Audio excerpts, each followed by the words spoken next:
Welcome to the Crystal Coach Show with me, your host, Anahata, helping you live every day with clarity, guidance, and practical wisdom.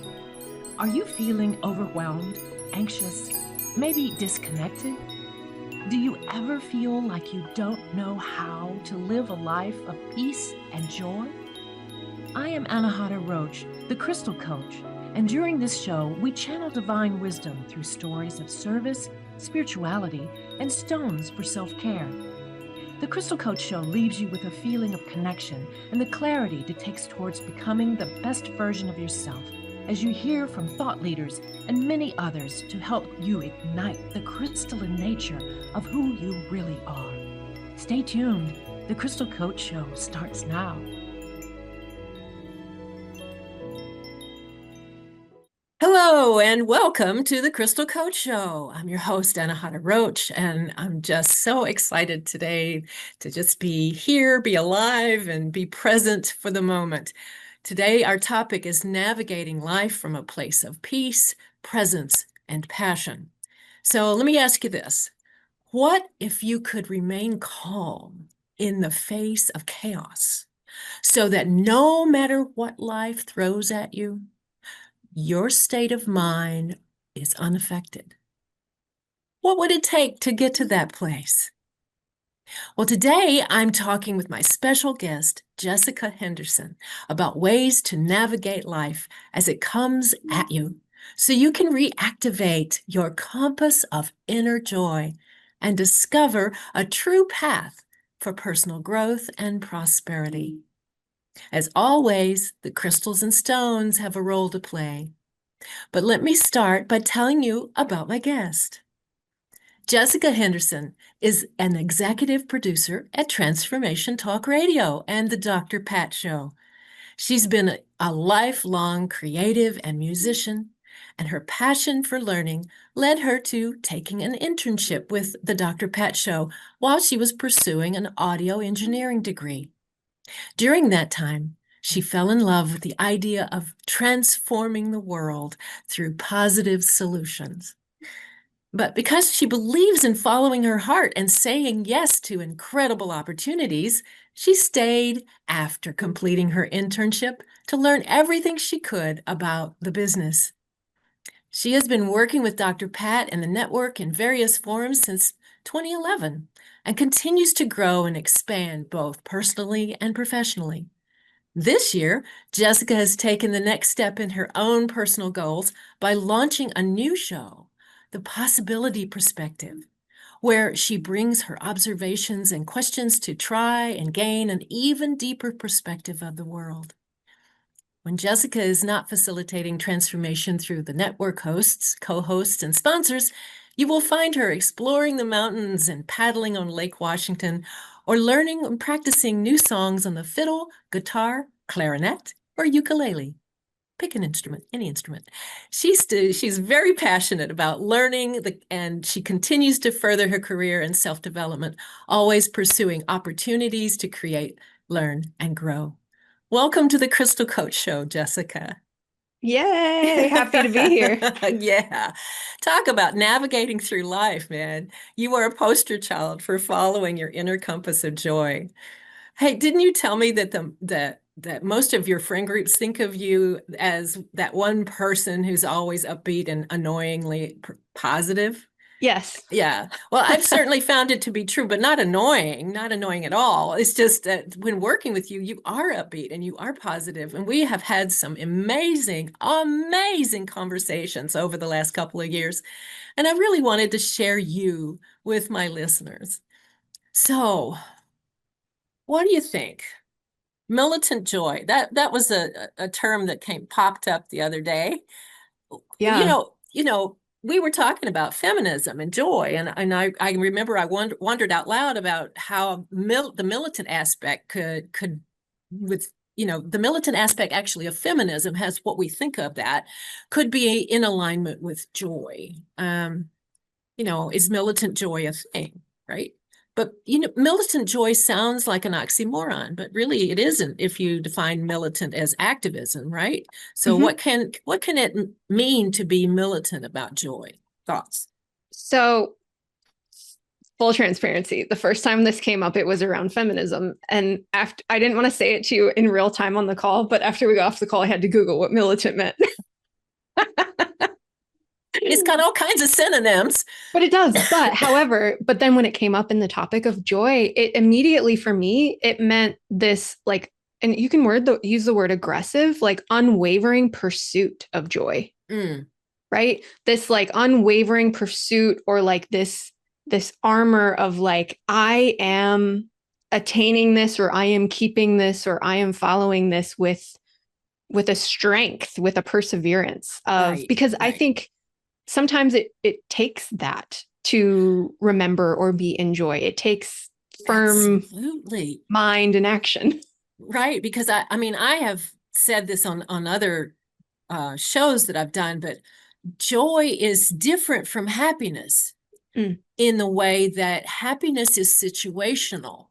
So you can go from thing to thing to thing, or situation to situation to situation, and find out whether you're happy or sad. But joy is something that's inside. And once you have it, it really kind of can be held in this time of uncertainty or in grief.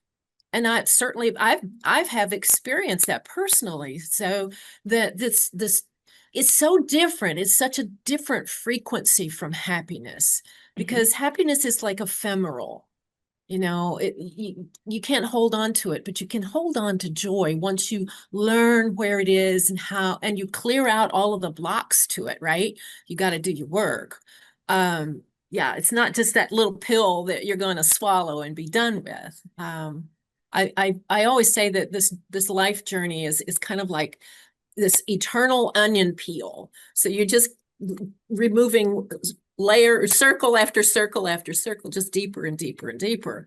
And a lot of people don't realize that they can do some superficial things and might feel a little bit better, but how much more they could go if they were committed, as you said, and if they were just really aligned with and continued to press through that commitment to getting it done, to working the deeper work. Yeah.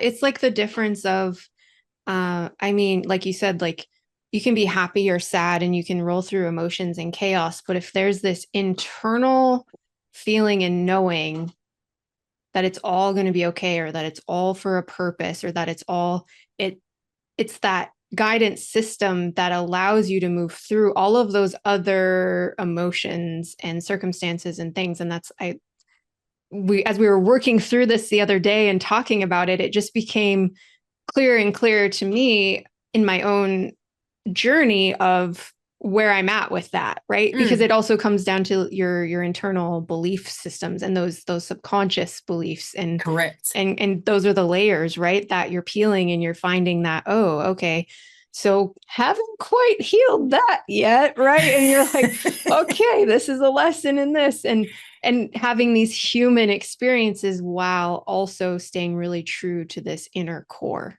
Exactly. And that's what, I feel joy is. It's like a compass inside. It's like this inner compass that you have that kind of guides you in times of uncertainty, in times of grief, and as we were talking before, in any kind of situation.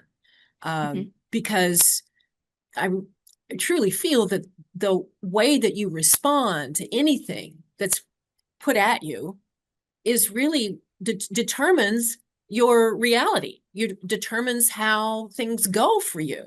It's just that the moment of responding, you can respond from a place of fear or ego, or you can respond from this inner compass of joy that is just giving you guidance around what is the right path, what's the aligned way to perceive or to react from it. So true. And so I'll say this to the listeners, because if there's anyone like me out there, you might hear that, like, you can respond from fear or you can respond from joy, and then you get absolutely paralyzed in overthinking about how you're responding to something. But I also want to put out there, I believe that even if you have that moment where you respond to something in fear, there's the ability to course correct from that. It's not like an all or nothing path or decision, in my opinion. I think that even in those moments, because that's where we learn and grow the most, is in Right. those moments, if we do respond from a place of fear or from a place of ego, if we can learn the discernment and the self-awareness of that, we can course correct back to love and Absolutely. joy. Right. Yes. Yeah. So we don't want to get into our heads about this. When I'm talking about this, I'm talking about feeling into the body. And the mind gets overwrought. The mental body just wants to, run the same program over and over and over and over again, and just, in a closed loop kind of thing. And the body then has a more of a awareness of where the energy is, Mhm. because the mind gets shut off to all of that. And so getting absolutely true. You if you get too much in your mind, then what's going to happen is that you will respond from that place of the mind rather than that aligned place of the heart. And where that's, for me, joy sits in my heart. And I can, when it triggers, it's like this warm glow that kind of just fills me up. And I can, and I know at first, when it first comes on to me, I grin like an idiot, but I'm not walking around that way every day. It's just there to tap into. So that's, yes, you're absolutely right. I have nothing to counter with that. You're, except for the fact that, um, if you if you can train your brain to recognize when you're feeling the impulse to jump in the middle of the fight when it's not your fight. And as you know, I explained, I have a friend who her mantra is not my circus, not my monkeys. And that's what I've started saying. I've got to put this in my head. It's not my circus, it's not my monkeys, because that way it triggers me to pull back. Because, my Aries personality, I want to, like, get right into the fight, right? Mars rules, right? So let's go. I'm ready. There, what is that meme where the two people are talking? It's like, I need you to come with me. I can't tell you what's going on. I can't tell you what about it, but some people are gonna get hurt. And the other person said, the Aries goes, whose car are we taking? So that's the whole jump in the middle of it. But Mhm. if it's not yours to jump into, and unless you are, you know, committed to supporting someone else's fight, you don't need to be in there. It's not your circus, it's not your monkeys. It's so true. And I would say that with, the sensitives of not taking on the emotions of that either, Mm, because sometimes it's easy to take on and absorb the mm. emotions of other people's circus and monkeys and Oh then let that gosh, impact yes. you enormously, right? Yes. Because I've let that, I've had that happen. I'm not, it doesn't happen to me. I've let that happen. And in my learning and reprogramming of myself, I'm learning not to let that happen. And I've Right. learned to have empathy, compassion without absorbing other people's stuff. I know it's so hard to be an empath. So hard. You have to learn to protect yourself. And so for you, that's the trigger is when you feel that, right? So you Yeah. go, I'm not going to do that again, Yeah. or And for I'm going to me, hold space. and to your point, it starts with training your mind to just be able to recognize that stuff, I think, because and then like you said, and then move it from the mind of recognition into the heart of then from the action, where do I need to go? And that's where you can be led from. But it's like the two have to work together, right? It's not Mm. heart led, mind led. It's like awareness in the mind, action from the heart. There you go. Awareness in the mind and action of the heart. You said it. You heard it here, folks. Um, but yes, and also having the awareness of your own and having the respect for yourself and the love of yourself. That, I mean, that self-love is having boundaries and respect for other people's journeys. Mhm. I'm the fixer, right? I'm the one that in my family that my mom always came to make it go away, to fix it, right? I can't, that I have learned to have the respect for my sisters and my siblings' journeys, personal journeys. I don't need to be in the middle of that. I don't need to be altering the course of what they may be set out as a soul program or soul work in order to learn. And if I fix it, then the lesson remains unlearned, right? Yep.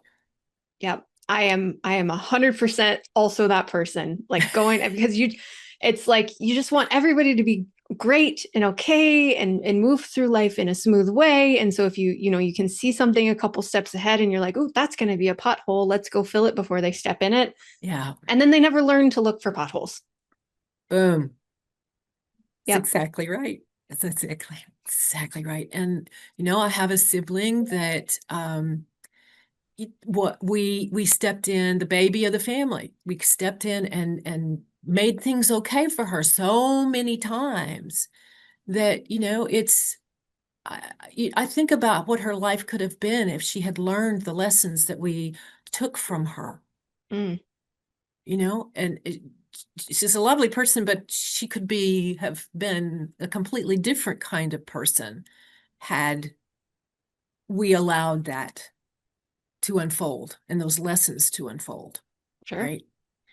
So yeah, it's huge. And I'm sure everyone has something that they can connect to in regards to when you've stepped in and made it okay for somebody, but then never really and thought, oh, from an ego perspective, oh, didn't I do such a good job? Aren't I a nice person? No, when you're doing something like that from a place of ego, you're not benefiting the person you're helping. Hmm. You're just not. You're not allowing them to navigate their own life. Yeah. Yeah. You've And basically taken the wheel off the boat and you're steering for somebody else, and that's not okay. And I think, for those listening, think about this. I mean, whether you're a parent, right? And you're thinking about this in terms of your kids. So now I'm preaching to parents. I'm not a parent, but I'm going to draw the parallels here, right? That's the same Okay. thing for kids, but same thing in leadership, Mm, right? And it doesn't really matter what level of leadership you're in. If you're in leadership, and I did an episode on this on my podcast actually, is, there's a difference between being, leading people and managing people, right? mm, And when mm. you're in that space of, let's say, heart-led leadership, is you're leading people to their greatest potential and sometimes letting them step in their potholes so they can learn from it versus, I think the manager energy is like you got to manage all the problems and fix all the problems and manage all the circumstances. So, think about this in those frames depending on whether, where you are in your life. This is applicable. Right, exactly. But management in today's world, uh, it's a catch-22 because you're measured on different play things like productivity or output or this or that. And if you've allowing somebody to mess up and have to do again, then that delays the outcome. And so then it reflects on you. Well, so it really is a catch-22 in the corporate world. But when you're out of like middle management, for example, you can get into the higher levels where you can kind of see across the board, then that really, what you just said, I see can really apply in terms of allowing people to make mistakes. Yeah. Um, and because, you can, and this is actually, was it IBM? No, what, maybe it was Apple, the Steve Jobs. They what am I thinking about? The whole culture was built on removing fear out of experimenting or taking a chance, or so that allowing people to fail um, actually brought the company more success. Mm-hmm. Yeah. So Yeah. yeah. I don't know which one that was either, but it's that concept to me is like, because it is an interesting balance, right? So now my Libra is going to come out. There's a balance to all of this, right? Because you can't have like complete chaos with everyone just kind of doing whatever they want and messing up. And, of course not. But there is, especially with innovation and growth, there is a space for Mhm. being able to take risks and Right. experiment and to move things forward. But there has to be some kind of parameters and maybe a container around that. Absolutely. Again, we come to the divine masculine, divine feminine thing. The divine masculine builds the safe boundary for the creative feminine to blossom, right? Yeah. Um, and so when you have a corporate culture that doesn't have boundaries but encourages the creation, then it doesn't it's all over the place. But if you have no, if you have boundaries that are too constrictive, and there's the boundaries are laden with fear, then that shuts down the creative aspect of the corporate culture. Mhm. I've seen it both ways. I've seen it both ways. But yeah, to your point, it's really a good way to look at it. It really it applies to just about everybody, doesn't it? Mhm. And spoiler alert, if you're operating from that inner compass of joy, you're going to automatically find the right balance. Yes, yes. You mentioned something to me before we went on the air that you had had something over the weekend that was in alignment with what we were talking about. Yes. So this is an example of the chaos, like how navigating just natural life chaos, Mm. but also, the attraction of operating from that inner joy, right? So uh, Dr. Pat and Linda have relocated themselves to the East Coast. And it's been a bit of a process. And so we were doing the kind of like final mad dash on Saturday to get all the last things in storage, get packed up, get them to the hotel to get early on the plane the next morning, right? So if you can imagine, there's a lot of moving parts in this normal life thing, right? And there Yes. was chaos and I was moving quickly. And so these two women, um, I mean, obviously they are very mentally and spiritually strong, but they are physically strong as well. I mean, there's a lot of moving happening. But on this particular day, I was the only other muscle. And you can imagine everyone's tired and there's still like heavy things to move and things to do. And we're not even just the surface of the day. And I step out onto the deck with wet shoes. And this is a deck that's on a hill. Oh So the no. deck and then a step and then the ground, but the ground kind of like immediately slopes.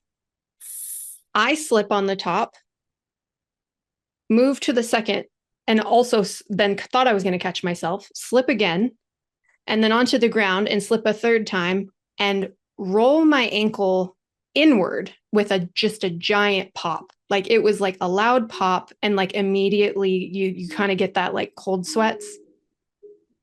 And so I'm on the ground and Linda's out in the yard and I'm cursing like a sailor. And she went, "Oh my God, did you fall?" And I said, "Yes."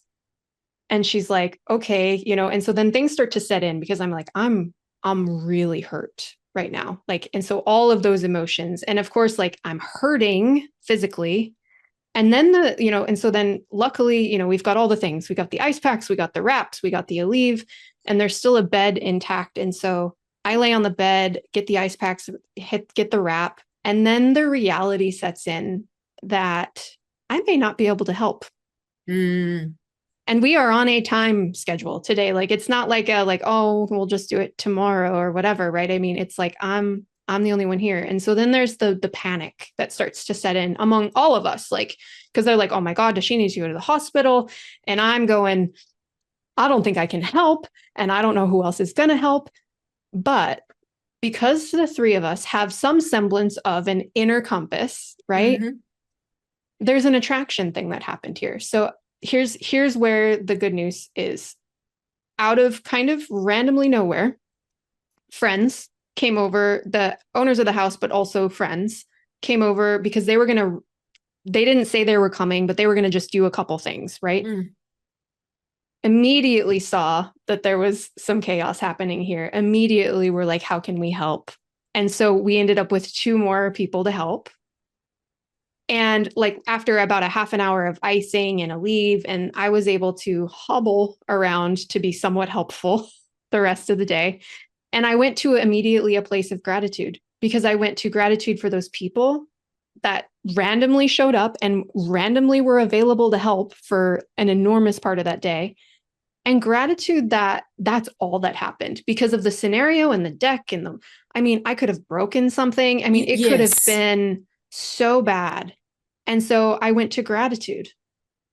And we made it through this day with like unexpected chaos among the expected chaos, and it all turned out okay. Well, when you said you heard something pop, I thought for sure you had broken your ankle, but you hadn't. No, You just kind of dislocated it. it was, I think it was probably like the popping of a torn ligament, I'm guessing. Mm-hmm. I've never, so, and I've sprained that ankle many times before, but usually where you sprain your ankle and you turn it like outward. This one I turned inward, which was even weirder. You might, my husband popped his Achilles tendon, Mm. and by leaping up onto his bicycle, he was, just pulling up to, and I literally heard it pop, and he was down for the count.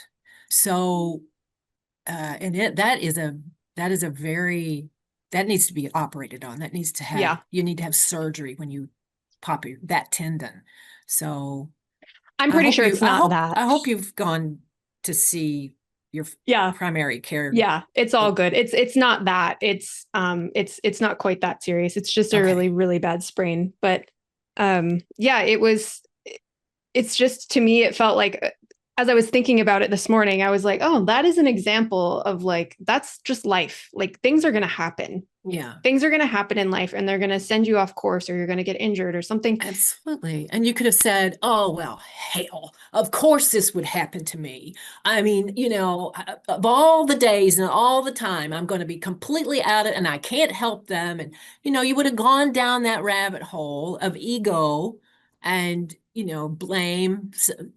blame game, Mhm. self-deprecation, all that other stuff that is so easy to fall into. So I love that you were able to switch out of that, to pull yourself out of that, inner kind of woe is me kind of thing, and be able to see how, wow, look at what we've manifested. We've manifested more help. Here's the thing, and I'm able to do small stuff now. We got this sprain kind of tackled in time, and I'm going to be okay. So yeah, and with that mindset, you are going to be okay. You will be. Mhm. You're healing rapidly, correct? Mhm. That was Exactly. Saturday. This is Monday. So you can say, well, and you're walking around pretty well now? Yeah, Yeah, ish. ish. Still kind of need a little It's crutch or pretty something. tender. Yeah, Mm, I've got a brace, and I'm tenderly walking around because I'm just 48 hours past, so I'm still doing the rest and ice and elevation a lot, and then of course walking around a little bit and testing out my range of motion, and mm. it's a process. And you're, to your point, I'm healing, and that's what I'm saying. Linda called to check in on me, and she's like, "How's your ankle?" And I'm like, "I'm healing." I'm healing. That's Yes, what I'm putting there, though. I am healing. that's great. And again, to our previous comments about situational kind of things, well, we'd said the situation is the situation, and how you respond to it, Yeah. which is from your perspective with gratitude, makes all the difference. Mhm. And And so, go ahead. well, and I'll just say, like, and this was kind of that course correcting moment Yeah. because I didn't immediately go to gratitude. So let's just put that out there. Like, I didn't roll my ankle and go, "Oh, I'm so glad I only rolled my ankle." Heck no. I cry. I laid on that bed and I went into self pity and I went into fear and I had myself a big blubbery sobbing cry about the pain, about the fear of what's going to happen, and about all the things. And it was like about an hour of like transition out of that. I Yeah. let myself feel those things. Yes, exactly. If you had just bottled that up instead of allowing it to release through tears, Mhm. it would have probably turned bitter. Yeah, yeah. So I mean, I let that like and that's I guess to the people listening, it's not like a immediately you just feel gratitude when something horrible happens, but you can move through to that place. You can Yeah. find it. And I do truly believe that it was, their compass, their calm, like all of us kind of having our moment to move through all of those fear and all of those emotions and like WTF are we going to do now? And and coming back to Yeah. that center place and that calm and that knowing that it's all going to be okay. And that's what attracted help. Yes. Yes. Because it there was a synergy with the three of you, Mm-hmm, with where this energy was coming, was how it was being kind of processed within mm-hmm. the three of you, that, you know, that broadcast, we need help. Yeah, And there yeah. you are. That is And awesome. and those are tools. They're learned tools. They are. And that's, I mean, I think to the point of, I mean, I don't do this work, but you do, is Yeah. the point of getting the support and the help and exercising those muscles and learning those tools and putting them into practice is a process. And we're not always Mm, going to get it right or perfect, but we can always continue to grow and expand from it. that's beautiful. And so with that, we're going to take a little break. And when we come back, we're going to have our crystals and stones, but we're still going to be talking about this navigation stuff because there's a whole nother element around soul resonance that we want to chat with you about. So we'll be right back. Stay tuned.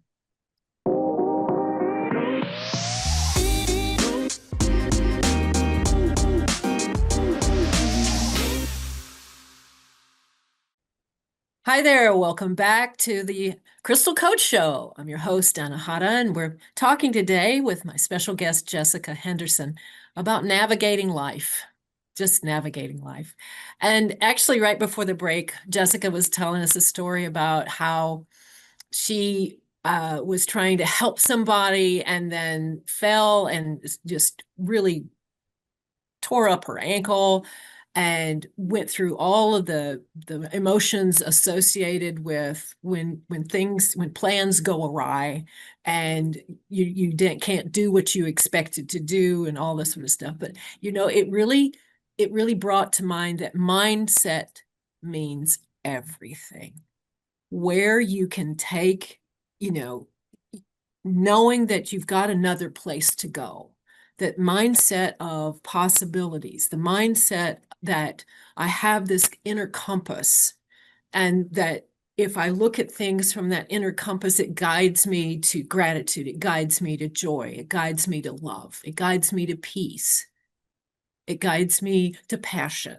It's the place where I can go to really know my true north, right?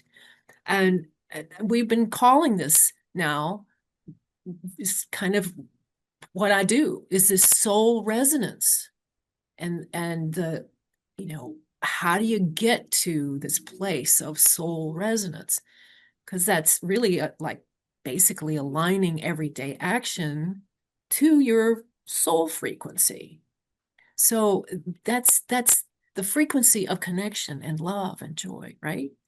So let's talk a minute about ways that we could have a mindset of getting to that inner compass of joy through that resonance with the soul. Yeah. I think about the question that's been ingrained in me through doing this network and the teachings and all the people. And it's the question of what else is possible. When you're Mm. faced with something, anything, Mm. it's the question of what else is possible and trying to frame your mind into that solution, into that we can pivot, we can do something. There's possibility here, even if we don't see it yet. You have to ask Hmm. the question first. That's true. That's really true. Because when you get into, like, for example, the mindset of why is everything happening to me, or looking at that, looking at every situation from a place of negativity, of, you know, of course this is going to happen. Well, just almost an expectation of the worst case scenario, right? Yeah. And that's what you're doing. You're putting your energy there. So guess what?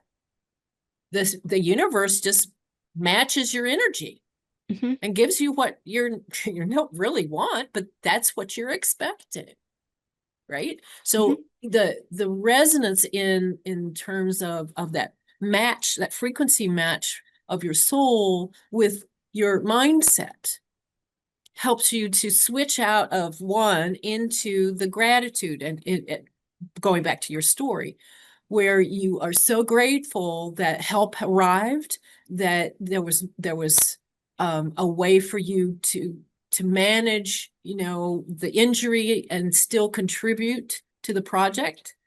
And you felt even better, and then your healing has progressed Hmm. rapidly because you have switched to that more positive frame, that compass of soul resonance, that compass of joy that kind of guides you along your way. If you allow it, if you understand that, of course, you have, as you say, throughout all the years that you've worked for Transformation Talk Radio, you know that you have this skill set, and you've done some work around clearing out those limiting beliefs and those emotional blocks that keep people stuck in Hmm. that negative viewpoint, and unable to see anything but the darkness, the worst possible outcome. Yeah. Yeah. And then the anxiety that results from that is just, it's debilitating. It absolutely is. And I feel like we're all on different, let's say, parts of our journey, right? Mm, And there's nothing wrong if you are the person that is in that space right now. There's nothing wrong with you. If you're in the person that is in that anxiety, in the everything is happening to me and everything is going wrong, great. Then you know where you are. mm, And you have to look at the possibility that you can clear that, you can heal that, and you can shift that into a new perspective and a new way of being. And I right. think it's really easy to, if you're already in that, to think, well, I'm in it and I'm never getting out of it. And, that's also just a story you're telling. And so Right. I've been there. I've been there. I'm speaking from true experience of I have gone so down that depressive, everything's wrong, nothing's ever going to get better. And then like seeing myself from the outside and that what happened this weekend and how I reacted and how it's a different person. It's a different person. And so I know that there's possibility in shifting out of that. You just have to do the work. You have to get yourself the mind training, the tools, the body work, and get yourself somebody who can help you because I haven't done that by myself. Mm-mm. No, none of us can. We can do it only so far, and then we need help to really get over the big hump. You Mhm. know, it's every, if your teacher or your coach or your healer doesn't go to someone else to get work for them, I don't recommend you continuing to work with that person because they're not doing their work, and Yeah. it's ongoing. It's not just, you don't one day wake up and go, I've done all my work. No, not as long as you're taking breath and your heart's beating. You're not done with your work, right? So yeah, I totally get that. That there's just so much that the possibilities, as you say, there's so much possibility that people either are completely unaware of or unable to break out of. And that breaks my heart when I see the people that are just so committed to that perspective that they can't, they've just they got blinders on. And they Hmm. cannot see that there's any other way to be or to live. And gosh, you know, if you're listening to this and you say, well, that's me, understand that there's always room for change. There's always room for miracles. There's always room for joy, even in the darkest parts of yourself. There's a light there called joy. Those that are here right now, listening, Yeah. watching, whether you're getting this live or you're getting it some other time, this is your first miracle because you coming across this episode and us talking about this is that first sign that there is possibility for you. There is room to grow. There is joy waiting for you to Mm. rediscover, because otherwise why would you click on this episode, or why would this, or what, maybe somebody sent it to you, right? It ended up in your sphere, in your resonance field for a reason. Yes. Yes. The universe works like that. Mhm. When you're open to new possibilities, you get them presented to you in a myriad of ways. Oh, wow. Okay. So that that sounds really good. I think we could just kind of package that up in a bow right there. Um, I would like to shift gears just a little bit in the last part of um, our hour in our show is to talk about crystals and stones because that's my jam. And I always end all of my episodes with some recommendations for what you could do if you were interested in working with the frequencies of crystals and stones. If you're interested in, trying to work through some of the blocks, if you're interested in some of uh, the ways to connect to your heart and to joy, I've got some crystals here that could help you. Um, so let me see. The first one that came up is when we're talking about joy and we're talking about heart and we're talking about connection. Amethyst. Amethyst is one of my favorite. It was my very first stone that I ever bought when I started getting interested in crystals. And it is a frequency of divine connection. So there's just so much going on with amethyst anyway. It's an inner frequency because it's made inside a geode. This is part of a geode, right? Can you see it was part of a bigger thing? So it forms within a hollowness of an enclosed rock. And the purple is a kind of a combination of iron and manganese. So it kind of makes this color, but it is such a good stone to support your first efforts in trying to make that reconnection to your own divine self.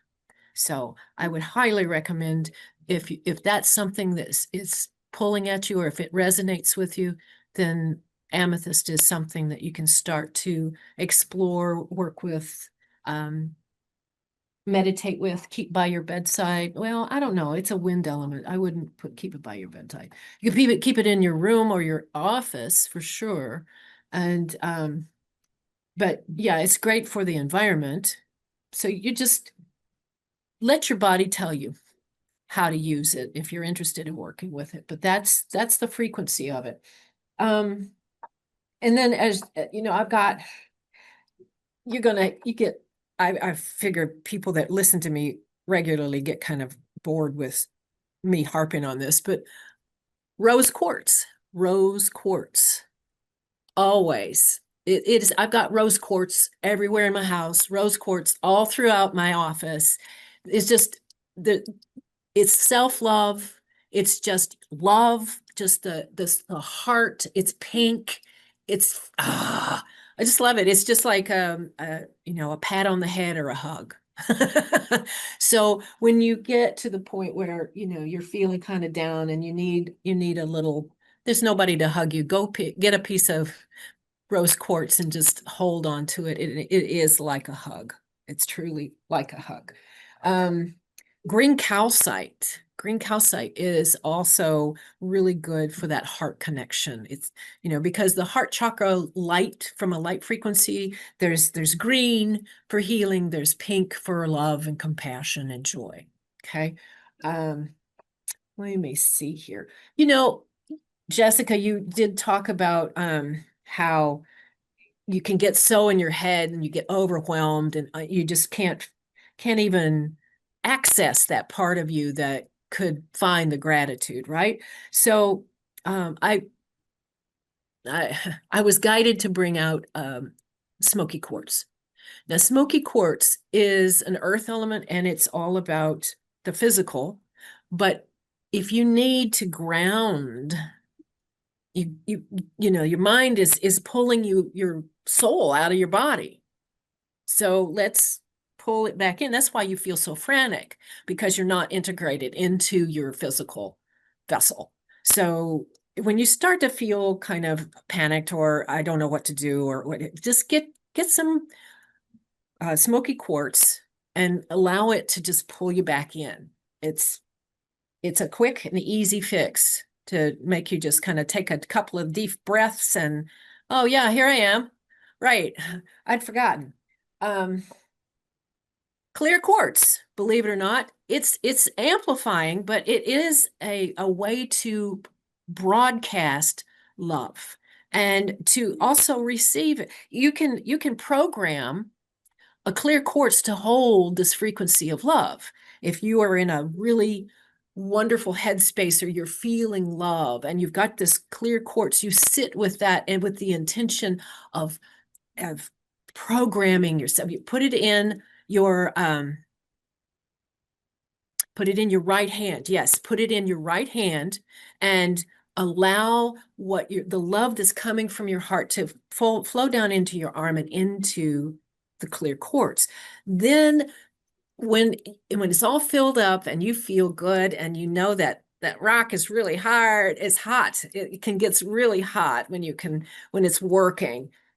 Then you can set it aside. And the next time you need to have that kind of jolt of love and peace, and you put it in your left hand, which is your receiving hand. Now, if you're a left-handed person, you just put it in your non-dominant hand. That it, you know, lefties go right, righties go left. It's all right. It's fine. Whatever is your receiving and dominating, okay? So you put it in your non-dominant hand with the point going up. When you're programming um, the points going out. When you're programming is points going out. When you're receiving, the points going up. Okay. And you just sit with that and you just ask for that frequency to be downloaded.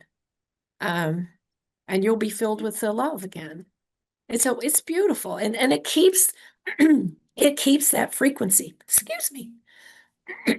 It keeps that frequency for until you like clear it. Once you clear it, then you can program it to hold something else and to amplify something else, some other, you know, whether it's gratitude or um, it's confidence or whatever positive emotion you want to program. That's what clear quartz does. Uh, this little piece is called Thulite. It's found in Greenland.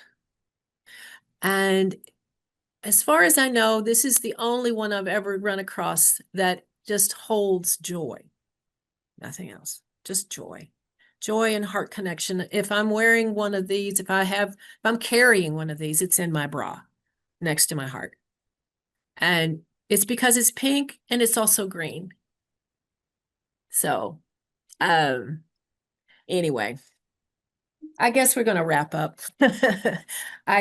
I can't believe it. We've done the whole hour, Jessica. The last one I want to say is the hidden night. I always talk to you about gratitude. This is hidden night, gratitude, but it's also unconditional love, as is kunzite. So you guys have a great day and navigate your life through all that you can. If you want to see Jessica's podcast, it's not on a regular schedule, is it now, Jessica? It's not. I'm just recording and releasing episodes, but you can find them at thepossibilityperspective.com. Thepossibilityperspective.com. Great. And if you have any questions about navigating and your inner compass of joy, you can reach out to me at thecrystalcoach.com or mycrystalcoach@gmail.com. That's all we have for today. I'm Anahata Roach, the Crystal Coach. Bye for now. You have been listening to The Crystal Coach Show, helping you live every day with clarity, guidance, and practical wisdom. With me, your host, Anahata. Tune in every first and third Monday at 10 a.m. Pacific Time on TransformationTalkRadio.com, where we channel divine wisdom through stories of service, spirituality, and stones for self-care. Feel connected and reside in the vibration of love on The Crystal Coach Show. For more information and to become the best version of yourself, visit thecrystalcoach.com. That's thecrystalcoach.com. See you next time.